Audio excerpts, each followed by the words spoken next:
Неделя позади, и сейчас самое время разобраться, что действительно было важным среди потока новостей. Вместе с коллегами итоги 7 дней буду подводить я, Артур Шамсудинов, и вот основные темы выпуска. На пустом баке не поедешь. Что происходит на топливном рынке, какие меры принимаются и чего ждать в ближайшее время? Я нахожусь в очереди порядка 10-15 минут, но, насколько мне известно, бензин есть. Все листья чернеют, потом она все в труху. И даже стебли засыпают. А вот аграрии и спасатели тем временем борются с погодными капризами. Мы его всегда пробуем на зуб. Все, если оно зуб ломается, все уже полная спелость у нас. Как устраняли паводок в разгар лета? С тех пор население не спит и ждет. Сама вода прибыла вчера. Куда пойти учиться? Авиастроение, технологии геологической разведки, прикладная информатика, программная инженерия. Пока в вузах завершается приемная кампания, в школах наводят последние штрихи, обновляя здания. Эти стены должны приносить удовольствие. Для меня было важно создать картинки, которые, когда смотришь на них, вдохновляли детей. Соскучились уже по хоккею. На низком старте. Много будет вызовов, как и для меня, так и для команды в этом году. О подготовке хоккеистов Салавата Юлаева к предстоящему сезону поговорили с главным тренером Виктором Козловым в интервью «Итогов недели».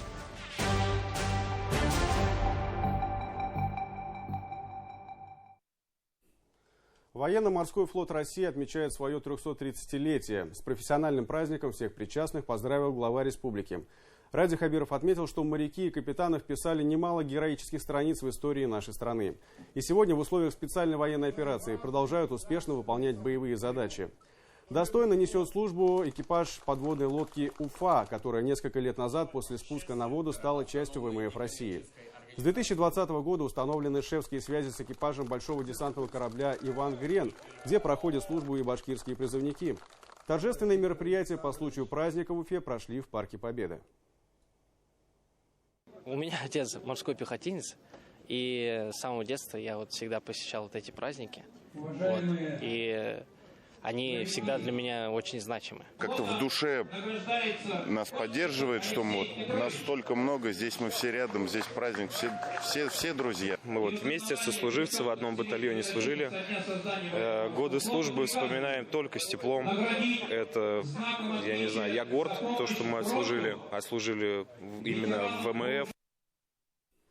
Многие жители Башкортостана служили на Северном флоте. И здесь у нас тоже есть свой герой. Знаменитый полярный штурман Валериан Альбанов, ставший прототипом одного из героев романа Каверина «Два капитана». Отмечу, что флотское товарищество «Заботу и доверие» символизирует и особая традиция – раздача арбузов на День ВМФ. Пока командир корабля или командир подводной лодки не попробует приготовленную пищу, прием пищи в личный состав не приступает. Когда командир корабля попробовал, он дает команду, что пища приготовлена качественно и никаких отравлений нет. И, соответственно, День военно-морского флота. Многие жители думают, размышляют, когда можно есть арбуз. Мы эту традицию ввели уже здесь, в Уфе, о том, что, попробовав моряки арбуз, они могут сказать, что арбуз уже качественный, поспелая, можно есть. Порядка 47 тысяч наших земляков только прошли через службу в военно-морском флоте. Среди них только 37 наших земляков стали генералами, адмиралами флотов. Есть нам сегодня чем гордиться, потому что только два героя России. Один из них, Игорь Мухаммедшин, он сегодня действующий замглавкома военно-морского флота России. Топливный вопрос остается в центре внимания властей и жителей. Ситуация с бензином в столице республики ближе к выходным стабилизировалась. Очереди на заправке в Уфе, по словам водителей, с каждым днем становились все меньше и меньше. Но все же постоять от 10 минут до получаса на большинстве АЗС приходится до сих пор. Каждое утро в течение недели наши корреспонденты выезжали на заправки Уфы, чтобы провести свой собственный мониторинг. Полностью проблема не решена, но и хуже вроде как не стало, что уже хорошо. Я нахожусь в очереди порядка 10-15 минут, но, насколько мне известно, бензин есть. Ну, где-то минут 20, наверное, простоял. Но это еще повезло, наверное. Ну, 20 минут стою, недолго. 95-й бензин. Проблем нету? С 95-й есть, да? Ну, есть, наверное, я даже что-то не посмотрел. Как в целом ситуация в городе удручает? Ну, хотелось бы побыстрее, конечно. Сейчас вот тороплюсь, и надо было это. На пустом баке не поедешь. В целом же по Башкортостану обстановка остается напряженной. Ситуацию в круглосуточном режиме контролирует оперштаб. Ежедневно в эфире БСТ проводятся брифинги, посвященные топливному вопросу. В правительстве на неделе обсудили договоренности с Башнефтью о наращивании поставок бензина на внутренний рынок. Было подчеркнуто, что ухудшение обстановки не предвидится. Что касается качества бензина, оно не снизилось, отметили эксперты. Качество топлива мониторится на регулярной основе, то есть в соответствии с установленным порядком. И отрадно, что оно, во-первых, не снизилось, несмотря на то, что такие вот условия достаточно нестандартные для его производства. И вот с Роспотребнадзором мы тоже постоянно на связи, в том числе по этому поводу. А за 3 недели, вот как раз вот этот кризис и пик кризиса, за 3 недели ни одного обращения по качеству топлива в Роспотребнадзор не поступало. Пристально за ситуацией с топливом наблюдают аграрии, у которых сейчас самая горячая пора – уборочная кампания. Как отметили в Минсельхозе, у хозяйств есть запасы дизеля. На старте уже видны неплохие показатели по озимым культурам. Средняя урожайность 44 центнера с гектара. На поля вышли фермеры порядка 30 районов. Пока установилась сухая погода, нужно убрать зерно в закрома. А где-то еще завершают кормозаготовку. Виды на урожай оценивают и овощеводы. Подробности у Эмилии Басареева. Моментально распространяется, все листья чернеют, потом оно все в труху. И даже стебли засыхают. Звучит как сюжет фильма ужасов. Именно так фермер Николай Шляпкин описывает болезнь фитофтороз. Затяжные дожди способствуют развитию заразы, но на его полях нет ее проявлений. В хозяйстве деревни Искино выращиванием картофеля занимаются более 30 лет и знают, как защитить земляное яблоко. Потому что мы обрабатываем, профилактические обработки делаем, не ожидая проявления вот этих болезней. Если он, фитофтор, появится, его фактически остановить уже невозможно. Настоящий пшеничный водопад. Плотный поток зерна отправляется в кузов. Как только бункер пустеет, снова в путь. Механизатор Владимир Абрамов уже 45 лет за штурвалом комбайна. Технику на лето всегда готовит с осени. Вот тогда она будет отрегулировать все, и она будет. Самое главное, не спеша. Ну, отец жил в механикоме, и я стал. С Казахстана приехал. Отец селенник. Вот с тех пор и работаю. Это, сейчас скажу, с 81-го года. Дожди наконец отступили, чего аграрии ждали с нетерпением. Сейчас задача не потерять ни единой минуты погожего дня. Пшеница уродилась. Посмотрите, растет она густо и даже не видно ни одного сорняка. Но тем не менее капризы погоды сыграли свою роль. На поле видны вот такие участки, где полегла пшеница из-за обилия влаги и порывистых ветров. Механизаторы стараются захватить жаткой и те колосья, которые, казалось, полегли навсегда. Влажность зерен порядка 15%. Нужно будет подсушить до уровня 12%. Озимая пшеница в хозяйстве занимает 1400 гектаров. Озимая пшеница сорта Московская 39. Урожайность вышла 56 центнеров с гектара. Для работы в течение 10, даже, я бы сказал, 15 дней мы обеспечены. И, соответственно, завозится горючий. Мы его всегда пробуем на зуб. Все. Если оно зуб ломается, все, уже полная спелость у нас. Незатейливый аграрный юмор, но доля правды есть. Чем тверже зерно, тем оно суше, а значит, будет храниться хорошо. В Бураевском районе аграрии уже готовы выйти на уборку зерновых. Дожди сдвинули планы. Только сейчас завершают кормозаготовительную кампанию. На сегодняшний день вот 20 гектаров сена косили, вот сейчас на рулон завернем меня. И у меня это башкирские породы лошадей, 70 голов и 20 голов коров. Половину заданного плана мы на данный момент уже так-то убрали, заготовили. Есть прошлогодние запасы у хозяйств, есть у нас тоже и сенаж прошлогодний, и силос прошлогодние запасы есть. Средняя урожайность озимых по республике 44 центнера с гектара. Почти в 30 районах аграрии уже вышли на уборку. Скосить предстоит порядка 300 тысяч гектаров. Ресурсы для проведения кампании есть, заявляют в Минсельхозе. По дизельному топливу и всеми необходимыми ресурсами мы обеспечены. Запасов у нас от 20 дней и выше. Запас идет пополнение в процессе. Ну, например, сегодня, если мы приобретаем 300-350 тонн, то на пиковые уборки нам в сутки нужно будет 1500-1700 тонн. Поэтому в целом пока проблем особых не видим. Видим очень высокую урожайность. Начинаем уборку с 22% влажности, к вечеру где-то около 14%. Вслед за озимой пшеницей наступит очередь гороха, а в первой декаде августа хлеборобы приступят к уборке основной культуры – яровой пшеницы, а также ячменя. И тут остается только надеяться, что дожди не сорвут планы. Эмиль Басареев, Динара Таймасханова, Артур Шамсудинов, Шамиль Каримов. Итоги недели. Из-за погоды на неделе зоной бедствия стал Аскинский район. Причина не только в осадках, но и прорыв дамбы в соседнем регионе. В Белокатайском районе вышла из берегов река Уфа. На пляжах столицы ввели запрет на купание. Причина та же – подъем уровня воды.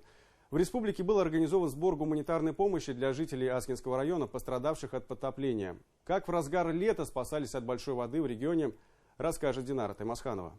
18 июля 2026 года о том, что прибывает большая вода.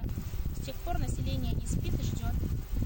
Сама вода прибыла вчера. Предупреждены, хоть и были, масштабы бедствия все равно поразили воображение. Река Сарс буквально захватила в плен улицы сразу 3 деревень в Аскинском районе. Воршады, Чурашево и Султанбеково, более 100 придомовых территорий оказались в ловушке. Жители успели вывести скот на возвышенности и уехали к родственникам. В населенных пунктах полностью отключали электроснабжение. Быстренько все собрали, конечно, и ждали, когда вот. А к вечеру уже в горе перебрались на машину. Тут люди приютили нас.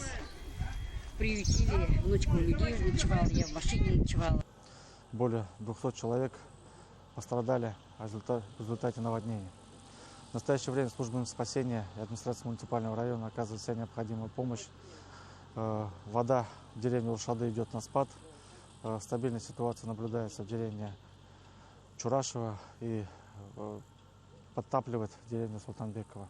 По поручению главы республики Радия Хабирова на место происшествия в первые же часы были стянуты спасатели, представители местных властей, экстренные коммунальные службы. В муниципалитете в круглосуточном режиме велись аварийно-восстановительные работы.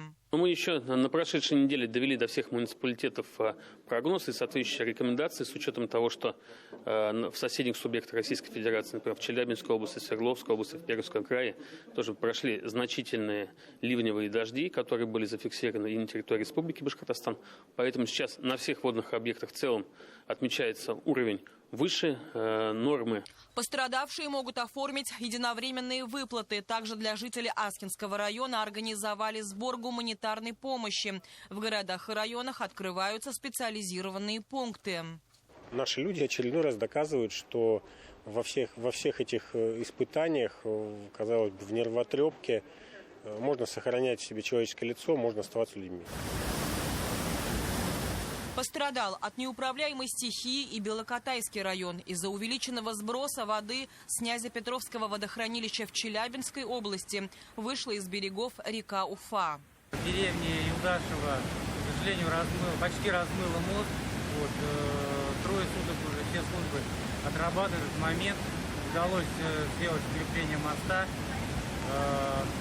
Вода вплотную подошла к огородам.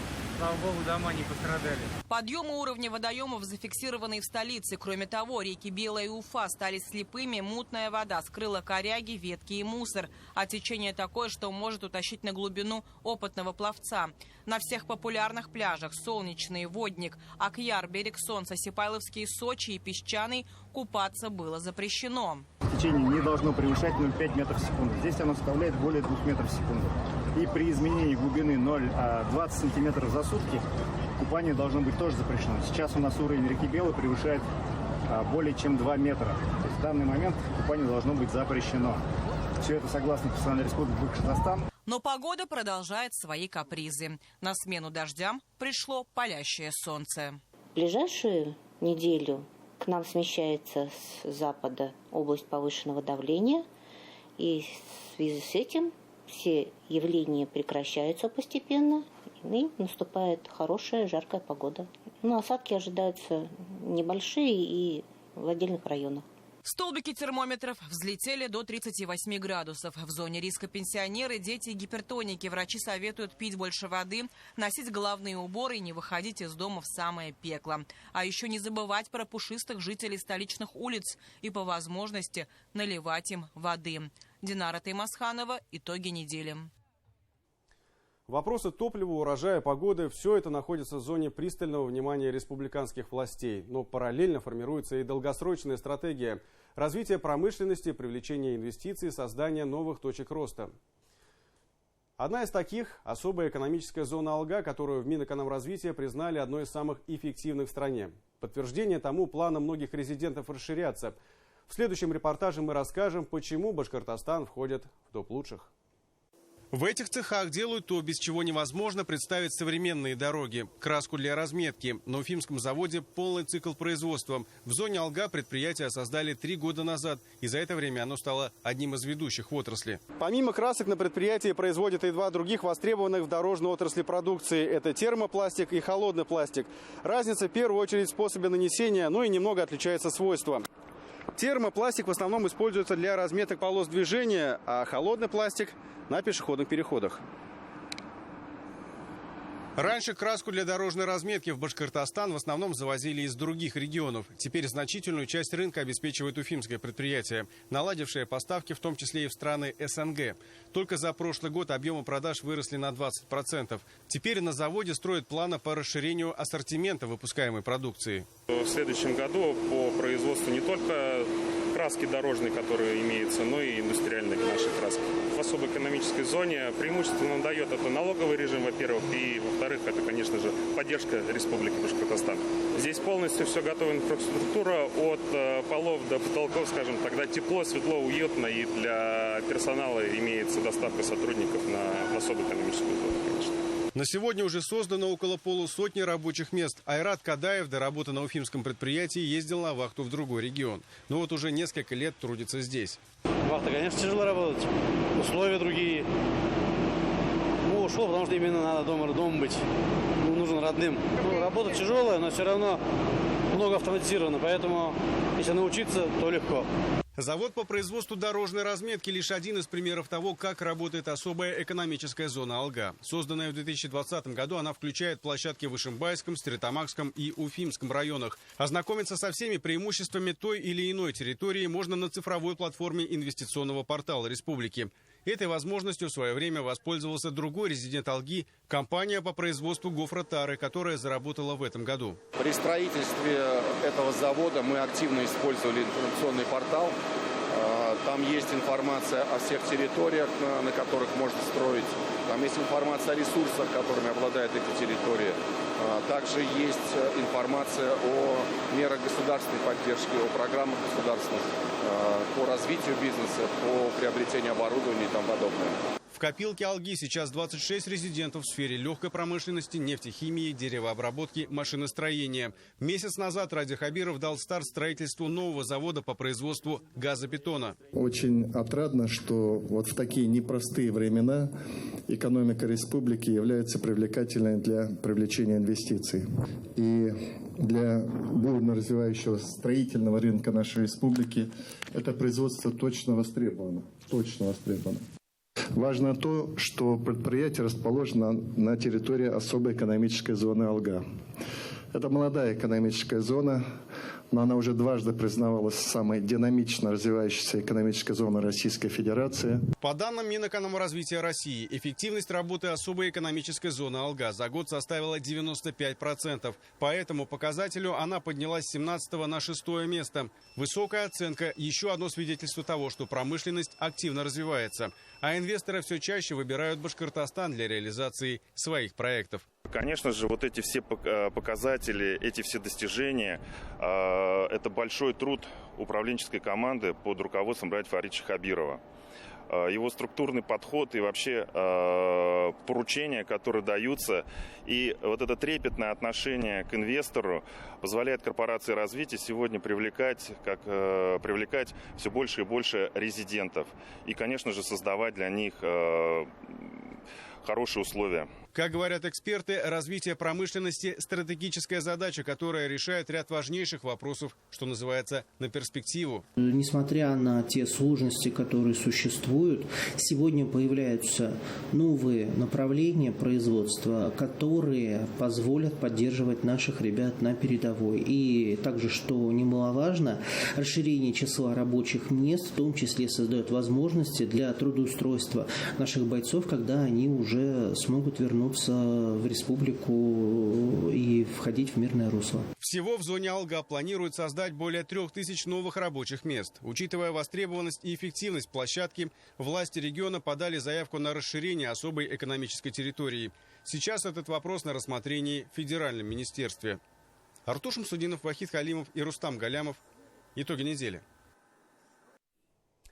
В Башкортостане, как и по всей стране, 25 июля завершился прием документов вуза на бюджетные места по программам бакалавриата и специалитета. Однако абитуриенты еще имеют возможность подать заявление в колледже или поступить на обучение платно. Учреждения республики начинают подводить первые предварительные результаты приемной кампании. Параллельно с этим для комфорта будущих студентов в общежитиях проводится капремонт. Тесные комнаты и общие кухни уходят в прошлое. В этом убедилась и моя коллега Алия Эльтубаева. Самый молодой и большой вуз республики ежегодно бьет рекорды. С начала приемной кампании количество заявлений в Уфимский университет науки и технологий уже перевалило за 83 тысячи. Это по сравнению с прошлым годом почти на треть больше. Наибольшее количество заявлений на одно бюджетное место мы получили на такие программы, как авиастроение, технологии геологической разведки, прикладная информатика, программная инженерия, международные отношения, журналистика, лингвистика, ну и традиционно на такие направления, как экономика и юриспруденция. Я подала документы на Институт природы и человека в УНИТ. Я считаю, что в Уфе много возможностей, я смогу себя реализовать там. И то, что с каждым годом наше обучение в Уфе развивается. В филиалах УНИТ тоже кипит работа. Желающих получить столичный диплом, не уезжая из родного города, оказалось немало. В Кумертау абитуриентов насчитали больше 1000. Как единая лестница выстроена система непрерывного образования. Самые популярные направления – прикладная информатика, автоматизация производств и системы управления летательными аппаратами. Тесная связь с градообразующим Кумертауским авиационным предприятием гарантирует выпускникам трудоустройство. Борьба за абитуриентов идет и в Нефтекамске, где традиционно сильны точные науки. Нефтекамский филиал Уфимского университета науки и технологий ведет прием по нескольким уровням образования. По очной форме обучения представлены бюджетные места по 2 направлениям. Это прикладная математика, информатика и информационная безопасность. По заочной форме бюджетные места представлены по направлению прикладная информатика. В колледже бюджетные места представлены у нас по 2 специальностям. Это сетевое и системное администрирование и разработка и управление программным обеспечением. А главный педагогический университет республики принял порядка 27 тысяч заявлений. На лингвистику, например, конкурс 22 человека на место. Абитуриентам БГПУ предлагают уникальную возможность за 4 года освоить 2 профессии, за 5 – 3. В этом году мы осуществляем набор на очень интересное направление. Оно даже не двухпрофильное, а двухдипломное направление математика и физика с дополнительной квалификацией психолог в социальной сфере. И будем рады, если к нам придут мотивированные ребята. Набирает обороты и количество поступлений в СУЗы региона. В колледж БГПУ на 14 направлений оказалось свыше 2500 желающих. У нас подают заявления на образовательные программы в рамках федерального проекта «Профессионалитет». Здесь речь идет, конечно, о педагогических направлениях в первую очередь, потому что сегодня педагогическое образование дает молодому человеку ясную траекторию. Уже во время учебы можно получить работу, первый профессиональный опыт, иметь реальную заработную плату. Специалистов в рамках профессионалитета готовят и в Нефтекамском многопрофильном колледже. Направления ориентированы на запросы работодателей города и региона. Востребованы сварщики, электромонтажники и мастера сельхозпроизводства. В этом году 375 обучающихся мы должны принять. Также 30 обучающихся с ОВЗ. В филиале мы принимаем 50 человек. В основном это 9 профессий и 2 специальности. Когда учился в школе, я уже знал, что сюда поступлю. У меня папа тоже электромонтажник, я тоже решил пойти по его стопам, грубо говоря. Всего в этом году в Башкортостане на высшее и среднеспециальное образование выделили 17 тысяч бюджетных мест. И пока ребята выбирают, учреждения готовятся их встречать. 500 миллионов рублей получил УНИТ из федерального бюджета на модернизацию общежитий. В каждой комнате появится собственная кухня, обновят и общие зоны. Завершение ремонта 9-этажного корпуса запланировано до конца сентября. Работы идут с опережением графика. До 2027 года мы где-то 1200 мест вводим в эксплуатацию. Это комфортные места с ремонтами и общей территории, и комнаты, и мебели, и сантехники. Мы в этом году заходим на ремонт кровли в 3 общежитиях. Это тоже первый этап с последующим уже выборочным капитальным ремонтом мест проживания. А вот в августе следующего года по нацпроекту «Молодежь и дети» преобразятся и общежития Башкирского педуниверситета. Для этого из госбюджета выделено 300 миллионов рублей. К слову, строительство главного центра притяжения студентов второй очереди межвузовского кампуса тоже подходит к своему завершению. Сдадут образовательный комплекс до конца этого года, а со следующего в просторные комнаты смогут заселиться порядка 4000 студентов. Алия Эльтубаева, Гузель Бурханова, Наиля Нуреева. Итоги недели. В новых условиях уже совсем скоро получать знания будут и тысячи учеников Башкортостана. В республике завершается капитальный ремонт детских садов и школ. Где-то строители заканчивают чистовую отделку, а где-то возводят объекты с нуля. Работы ведут сразу по нескольким нацпроектам. Только в Уфе этой осенью свои двери для ребят распахнут 16 обновленных учебных заведений. Укладываются ли рабочие в запланированные сроки и какие перемены ждут детей, узнавала Анна Морозова. Серый перекроем черным, чтобы было насыщенный цвет.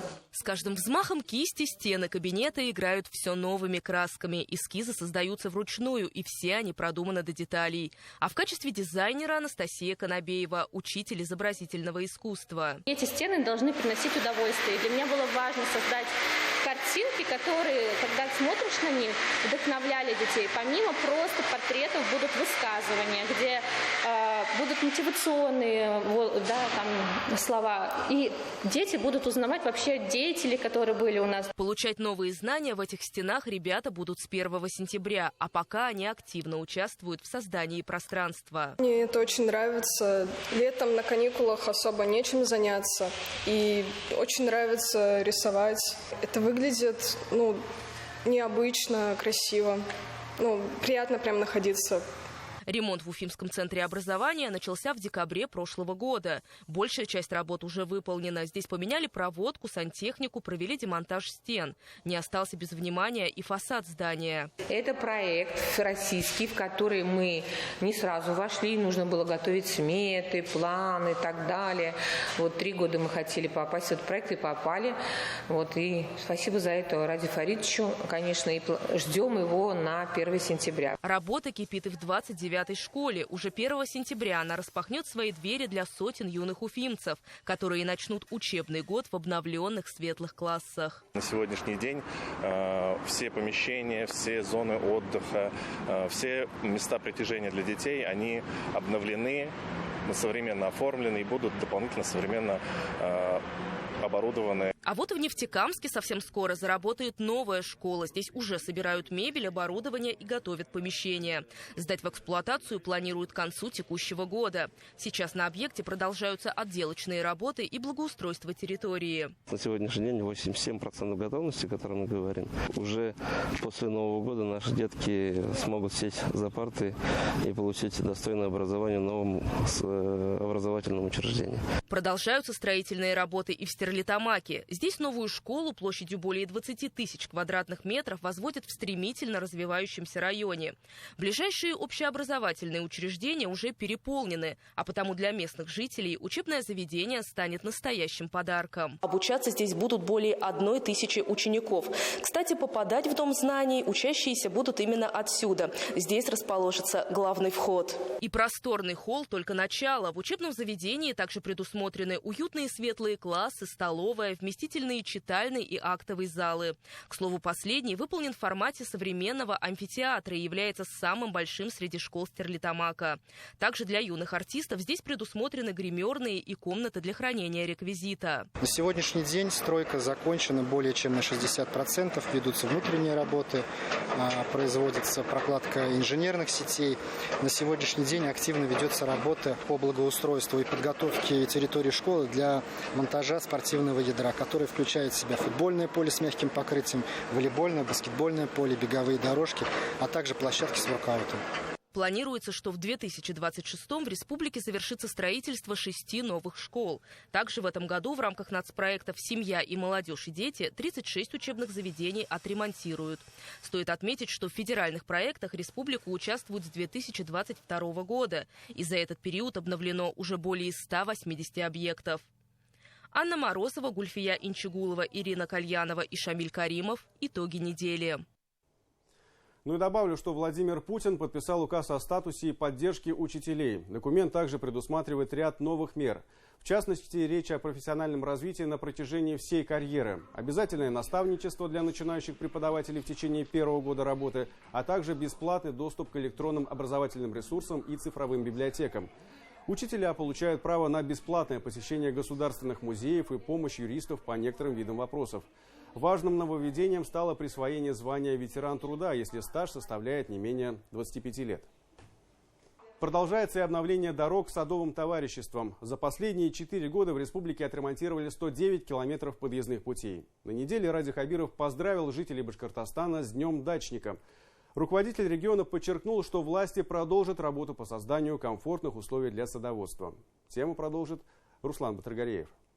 Сначала отсыпали глиной, потом строительным бутом и ПГС. Эту дорогу, ведущую сразу к 3 садовым товариществам Калининского района Уфы, впервые сделали еще в 2015-м. И каждый год проезжую часть приходилось ремонтировать силами дачников. В прошлом году на помощь пришла республика. В рамках программы поддержки садоводов, инициированной главой Башкортостана, привели в порядок 2 километра подъездных путей к садовым товариществам. 36 «Дружба», «Родничок-2» и УМПО-37. Раньше мы делали сами, да. Вот в прошлом году мы ее сделали, стала идеальная дорога. Хотя мы в ремонт не вкладываемся. Щебнем отсыпали, потом цементом, и все это проходили этим, перемешивали и поливали водой. Пусть не асфальт, но теперь в любую погоду дачники могут добраться до своих владений. А это более 1000 садовых участков. Порядка 150 собственников проживают здесь круглогодично. Условия есть. Инфраструктура в последние годы серьезно развивается. В этом году нам провели газ. И я думаю, что те люди, которые живут постоянно, для них это будет очень отличное зимнее пребывание в своих домах. Ситуация изменилась в корне. Мы теперь комфортно доезжаем. Пенсионеры спокойно. Есть маршрутки, есть такси. Все могут доехать до нашего сада. За последние 4 года в республике отремонтировали 109 километров подъездных дорог. Они охватывают почти 300 садовых товариществ. Такие цифры озвучил Ради Хабиров. Глава республики поздравил всех причастных с Днем дачника и заверил, что работа по поддержке огородничества продолжится. В этом году также продолжается ремонт подъездных дорог. В 8 муниципалитетах будут отремонтированы 14 дорог протяженностью 17 километров, которые ведут к 55 садам. Работа завершена в городе Нефтекамске, к СНТ «Строитель». Начатые работы в Иглинском районе и в Калининском районе города Уфы. Господдержку, но уже немного другого плана получили и собственники СНТ «Самишки». В прошлом году садовое товарищество, как одно из лучших в регионе, выиграло грант в 500 000 рублей. Эти деньги дачники потратили на обустройство въездных групп, установили 2 умных шлагбаума и 13 камер видеонаблюдения. Развитие садовых некоммерческих товариществ – очень актуальная история для нашей республики, для нашей страны. У нас власти региона активно уделяют внимание. Строятся подъездные пути, благоустройство. Глава республики учредила и грантовый конкурс. Это лишь часть той большой работы, которую несколько лет ведут власти, чтобы сделать жизнь садоводов комфортнее. С 2022 по 2025 год на поддержку СНТ из республиканского бюджета направили более 760 миллионов рублей. Помощь оказана по 14 направлениям. Инфраструктура улучшена в 661 товариществе. В Башкортостане насчитывается более 1500 садовых товариществ, по этому показателю республика занимает 6-е место. В России масштаб дачного сообщества требует постоянной работы с дорогами, коммунальной инфраструктурой, пожарной безопасностью и не только. Такое сотрудничество, неоднократно подчеркивал глава республики, должно иметь двусторонний характер. Республика приходит с ресурсами, а в СНТ должен быть порядок в документах и урегулированы все правовые аспекты, в том числе с землей. Это важные условия дальнейшего развития садовых товариществ. Руслан Батыргареев, Роберт Давлетбердин и Марат Хамитов. Итоги недели. Настоящее молоко без скрытых добавок. С 1 января 2027 года в России вступают в силу новые, более строгие государственные стандарты на молочную продукцию. Меняются требования ко всему. От качества сырья до упаковки и хранения.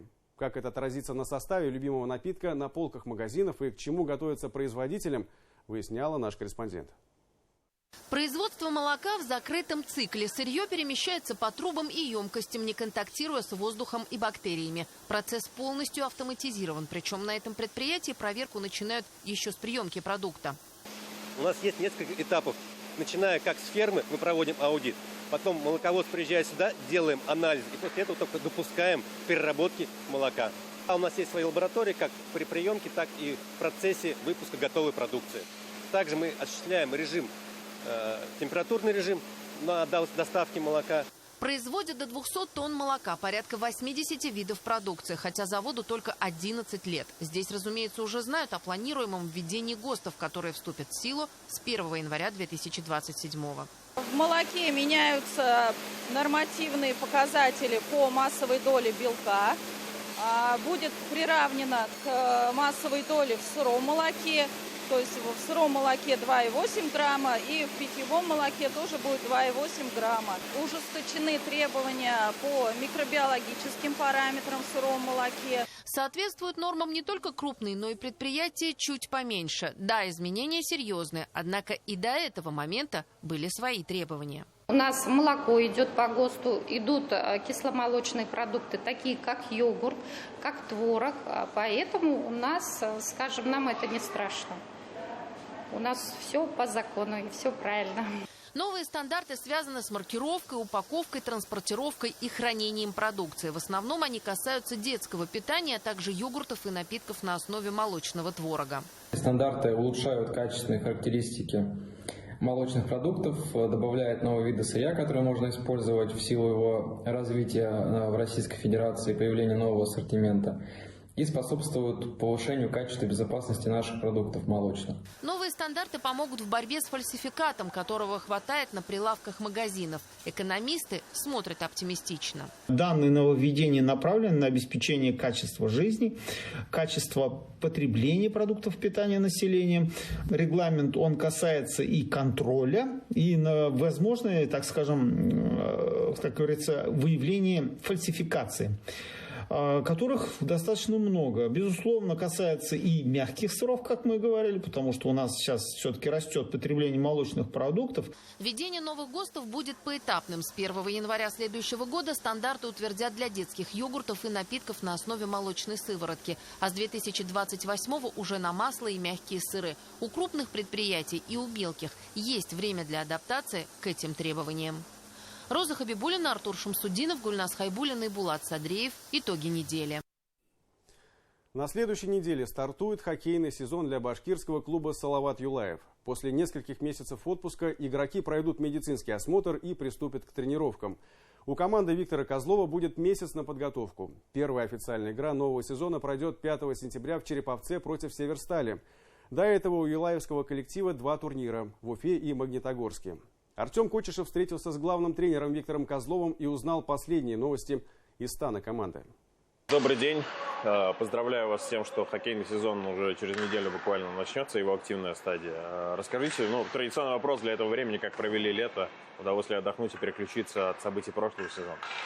Да, в принципе, было достаточно времени, даже соскучились уже по хоккею. А так, в принципе, провел лето с семьей, неплохо отдохнули, занимался детьми, смотрел хоккей, смотрел футбол. Лето пролетело. Да, вы сказали, что на матч чемпионата мира даже удалось ходить. Да, мы с сыном ходили, Уругвай, Саудовская Аравия. Так, интересно было посмотреть футбол, да, и там все-таки игроки были хорошие, и сама атмосфера, 70 тысяч на стадионе, то есть так было необычно. Но вы уже на арене, видимо, работа началась. Видели вас на матче молодежной, на тренировке, точнее, молодежной команды. Уже работа кипит, я так понимаю. А работа, она и не заканчивалась с прошлого сезона. То есть сначала подводили итоги прошлого сезона, анализировали игры, матчи, да, что можем улучшить, потом формирование команды. Затем были семинары, которые интересные вещи, да, для себя подчеркнул. Сейчас будем думать, как это все можно будет внедрить в нашу команду. Состав команды не настолько сильно изменился, да, по сравнению с прошлым сезоном. Это причина этого в том, что мы, в принципе, стеснены в средствах для комплектования? Или, в принципе, изначально была такая идея этот костяк вести дальше? Во-первых, изначально, да, здесь такая философия, чтобы ребятам местным, да, и молодым давать шанс проявить себя. В прошлом году несколько ребят раскрылось, да, сейчас второй сезон. Сама философия, да, нашей клуба не поменялась, да, точно так же хотим дать возможность молодым ребятам проявить себя. И очень важно будет, как во второй год, ребята, которые неплохо выступили в прошлом году, будут ли они держать свой уровень в этом году, да, то есть много будет вызовов, как и для меня, так и для команды в этом году.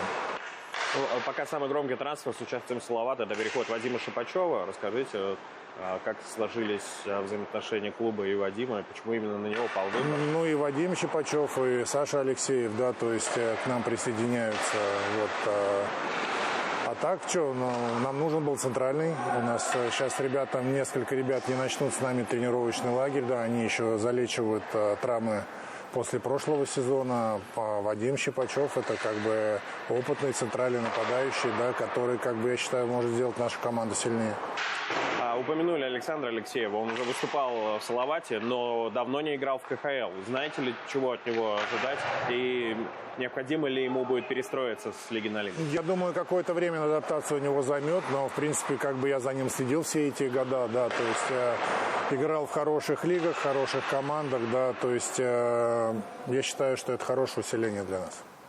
Евгений Кузнецов команду покинул. Приглашая его по ходу сезона в команду, у вас наверняка были определенные ожидания. Оправдались ли они в процессе? Да, Евгений нам помог, да, и отдав передачу, и забив в том матче с Автомобилистом, да, и плюс он по ходу сезона то же самое, да, очень много сделал хороших вещей для нашей команды, да, поэтому огромное ему спасибо за помощь в прошлом году. Григорий Панин остался в команде, капитан, человек, который важный вес имеет в раздевалке. Болельщики много обсуждали это решение. Вы его в соцсети видели? Он там рвет и мечет. Это такая у него генетика, да, и такой характер, что, я думаю, возраст это ему не мешает. Он все равно, я думаю, сдаст тесты один из лучших. Все равно будет на тренировке такой же быстрый, задорный, такой же жесткий защитник, да, как от него требуется. И, естественно, я с вами согласен, Григорий очень хороший лидер в раздевалке. Именно в хорошем смысле слова. То есть, когда нужно поддержать, когда нужно похвалить, когда нужно поругать. То есть, уже опытный боец. Алексей Василевский, да, вот еще один резонансный трансфер этого лета, покинул команду. Ваше видение ситуации, ваше личное отношение к его уходу? Да, Алексей много сделал для нашего клуба, да, то есть местный воспитанник, но жизнь такая, да, то есть это, я так понимаю, не смогли договориться по контракту, и Алексей нашел лучшее место, да, где он может больше заработать, и это все объяснимо, да, все-таки век хоккеиста, он все равно ограничен, да, и, естественно, как бы нужно содержать семью, думать о будущем, поэтому Алексею только удачи, да, и как бы будем следить за ним.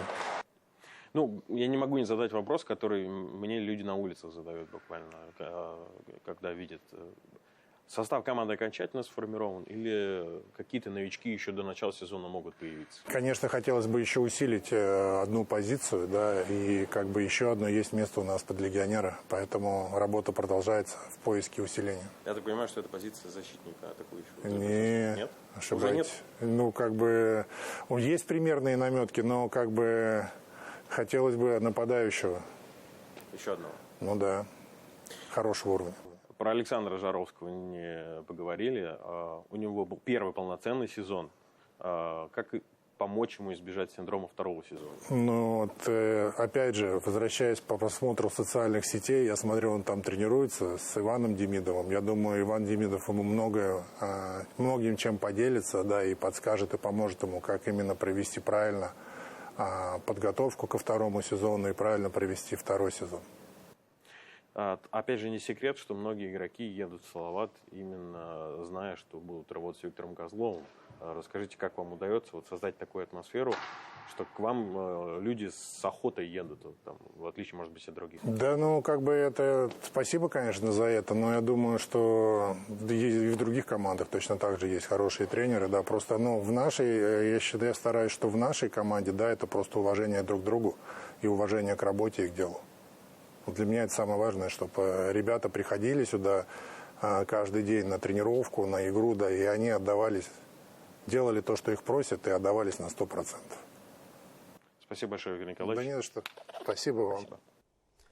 Такими были итоги недели. Я и мои коллеги продолжим следить за развитием событий и обязательно расскажем вам о самом важном в следующих выпусках. Оставайтесь на БСТ.